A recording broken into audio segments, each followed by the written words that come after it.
Inna lillahi wa inna ilayhi raji'un. Avez-vous déjà entendu dire que l'ange de la mort observe nos visages à plusieurs reprises au cours d'une journée? Mais lorsqu'arrivera le moment de notre départ, comment apparaîtra-t-il et quels sentiments nous envahiront? Comment la vie de cet ange, qui emporte celle de tous, sera-t-elle prise à son tour? Je vais vous révéler des faits sur l'ange de la mort qui vous paraîtront presque incroyables. Les récits des prophètes confrontés à l'ange de la mort sont particulièrement impressionnants, et je vous invite à découvrir une vidéo captivante qui retrace ces événements du début à la fin. Parmi les 4 archanges, l'ange de la mort est peut-être celui que nous connaissons le moins. On raconte que cet ange se tient quotidiennement devant nous et observe à maintes reprises chacun de nos visages. Cela signifie que, dans le tourbillon de notre vie quotidienne, nous rencontrons l'ange de la mort à plusieurs reprises, souvent sans même nous en rendre compte. Il est chargé de prendre des vies, une mission qui suscite naturellement notre crainte. La peur de perdre la vie est une composante fondamentale de la nature humaine. Lorsque Dieu a confié à l'ange de la mort la tâche de prendre des vies, ce dernier s'est inquiété que les gens le perçoivent négativement, qu'ils ne l'aiment pas, et qu'il lui en veuille pour sa mission. Pourquoi l'ange de la mort a-t-il été choisi comme l'un des 4 grands anges? Quelle était la raison de lui confier cette tâche? Nous savons tous qu'Adam alayhi salam, le premier homme, a été créé à partir de la terre. Avant la création d'Adam, Allah Azza wa Jalla a envoyé l'ange Gabriel pour qu'il apporte de la terre de notre monde. Quand Gabriel est allé prendre la terre qui serait utilisée pour créer Adam, la terre l'a supplié. Ne prends rien de moi, je t'en prie, car parmi ceux qui seront créés à partir de moi, certains désobéiront à Allah Azza wa Jalla et iront en enfer. Je ne veux pas qu'une partie de moi aille en enfer. Je t'en supplie, ne prends rien de moi.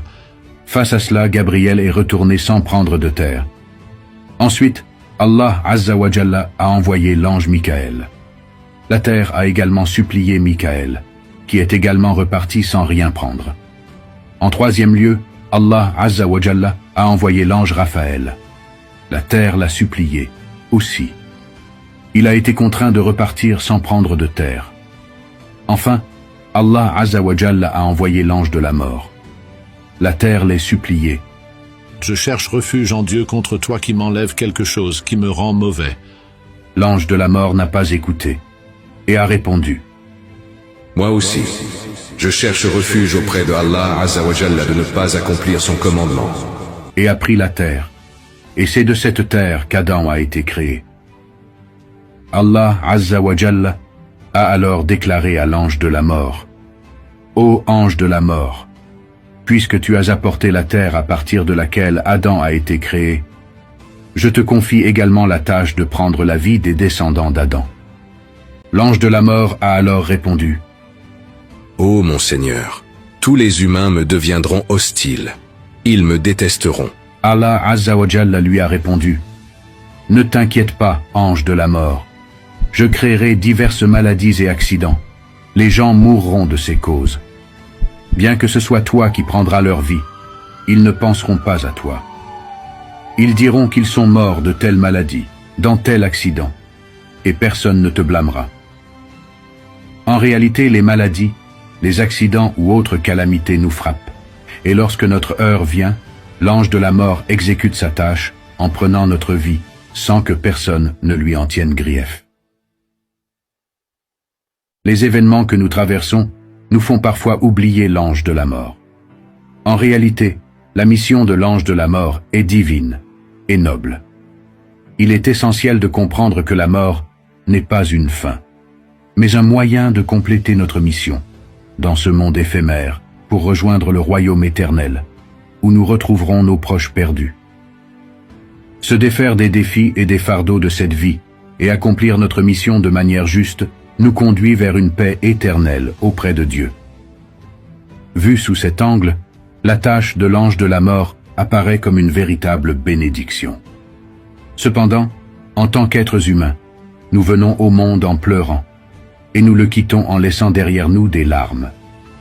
من ربك؟ ربي الله. ما نبيه؟ نبي محمد صلى الله عليه وسلم. ما دينه؟ الإسلام. أين الله؟ السماء. ما معنى لا إله إلا الله؟ لا معبود بحق إلا الله. كم أركان لا إله إلا الله؟ أعوذ بالله من الشيطان الرجيم. بسم الله الرحمن الرحيم.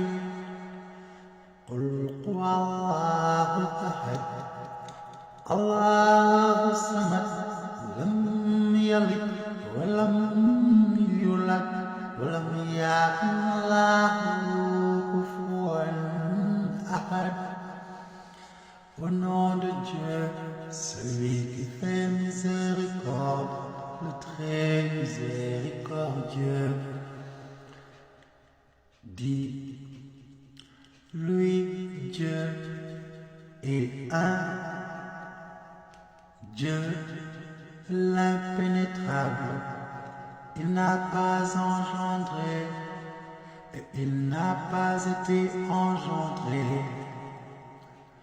Nul n'est égal à lui.